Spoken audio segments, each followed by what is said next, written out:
Hey guys, welcome back to the channel, and this is how to create a folder in Clickup.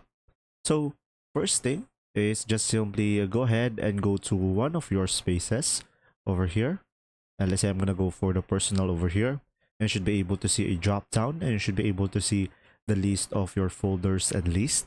So now just simply click on this one over here, the plus icon, and you should be able to see here folder on the pop-up window, and you could just simply click on this one folder, and after that just simply provide a name for your folder.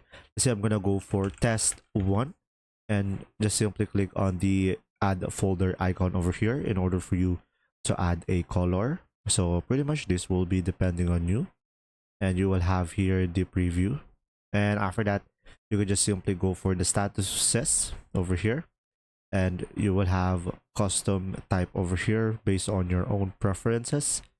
And after that, once you have done that, you can just simply click on create, and after that you will have a folder. And if you want to create a template folder, you can just simply click on the plus icon and go for the folder, and you will have your use templates over here, and you will have your multiple templates based on your own personal preferences, and you can just simply click on quick use over here. There you go. See ya.